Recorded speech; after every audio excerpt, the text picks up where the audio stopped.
Alright, so wala muna tayong mukha natin na i-expose dahil naglolo ko po yung ating camera. So happy Sunday po sa inyo. Every Sunday lang po tayo gumagawa ng ating vlog. Ito po ay isang reminder po para sa ating mga korporasyon, non-stock corporation at iba pang naka-register sa SEC.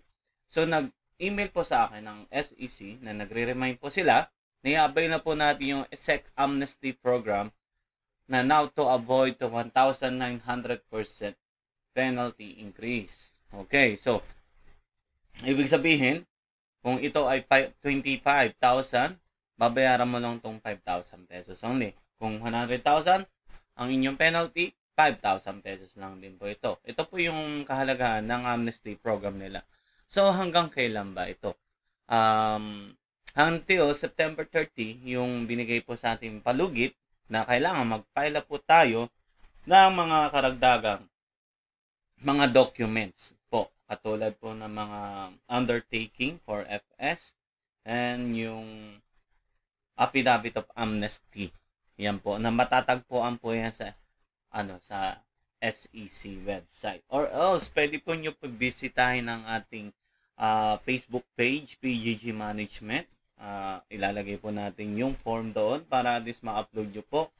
At pakilike na rin po yung ating Facebook page. So, sinasabi nga po dito, starting October 31, yan, ang SEC will be implementing as high as 1,900% increase on the basic penalties for the late penalty o late in non-filing sa kanilang GIS and annual financial statement or non-compliance ng SEC Memorandum Number 28.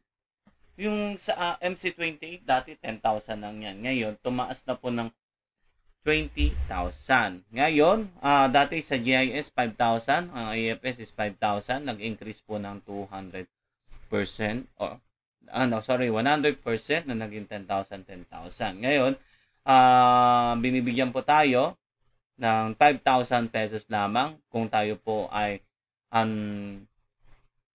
uncompliant o non-compliant sa mga nabanggit na ito. Pero kung compliant po tayo naman, ay wala naman po tayong problema. Pero tignan nyo rin po yung mga recent year na hindi po natin na-apply. Baka po kasi meron po tayong mga taon doon na hindi po tayo nakapag-comply, ay maganda pong i-avail na po natin.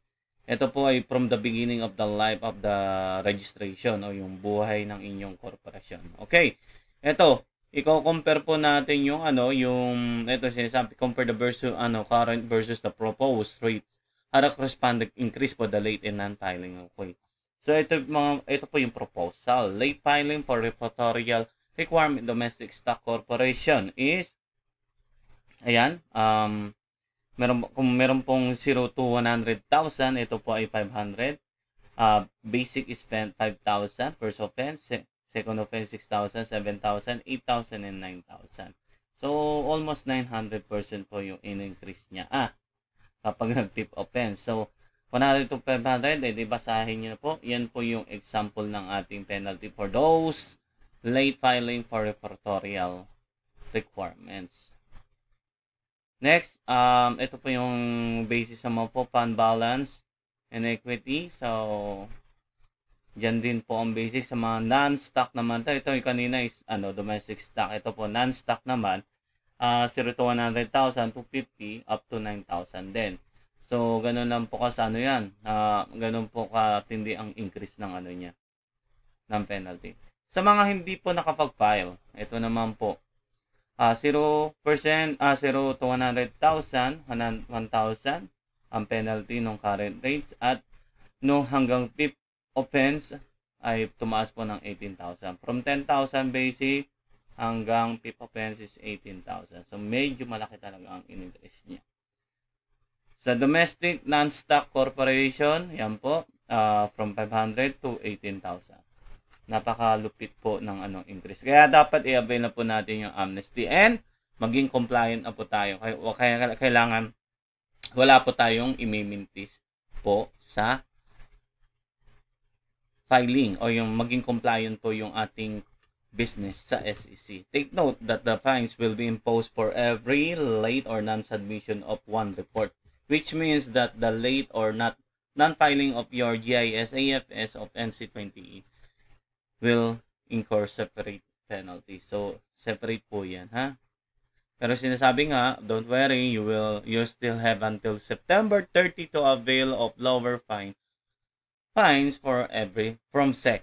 The SEC is granting amnesty for the non-filing and late filing of the GIS and AFS and for non-compliance with MC28 before the higher fees are implemented.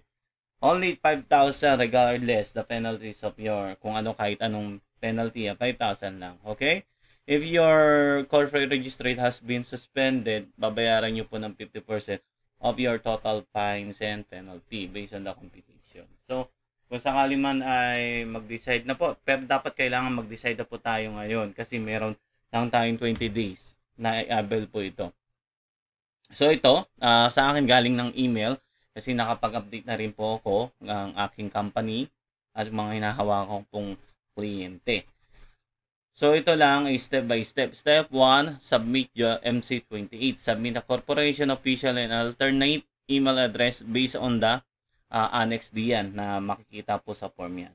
Then kung sakaling na-submit na po, ay mag-enroll na po tayo sa IPAS. So kapag once na submit na po natin MC28, automatic po yan na makakapag-enroll na po tayo sa IPAS. Pero kapag hindi po tayo nakapag-submit ng MC28, hindi po tayo makakapag-enroll sa IPAS o yung step 2. Kaya kailangan submit muna yung MC28. Step 3, file the amnesty application once enrolled in IPAS. Of your corporation may access the amnesty application module.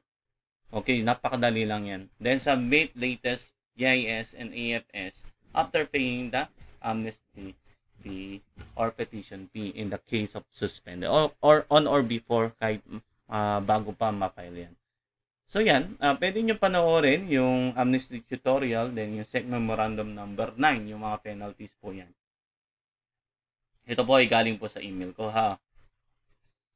Okay, pakita ko lang po sa inyo yung example natin na nag-file po tayo.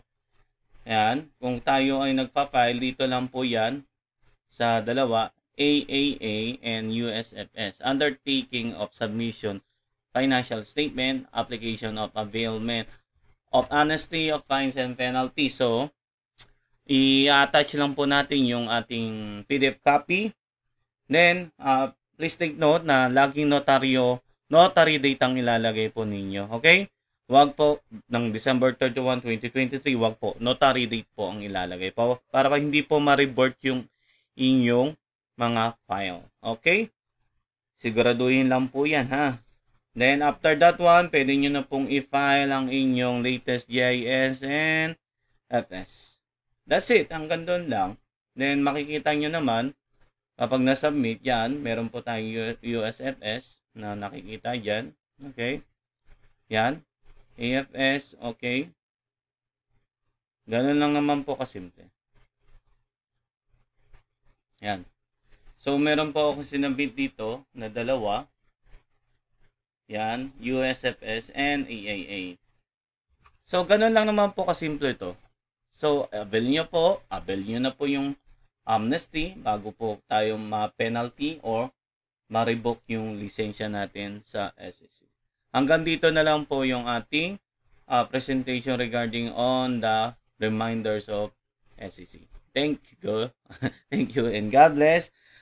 Kung nagustuhan po ang ating vlog, paki-like naman po, share the video, and don't forget to follow me or subscribe here in the YouTube and hit the notification bell. Huwag na rin pong kalimutang i-follow po tayo sa Facebook page, Paulo Garces or PGG Management Consultancy, and sa TikTok, Paulo_Garces.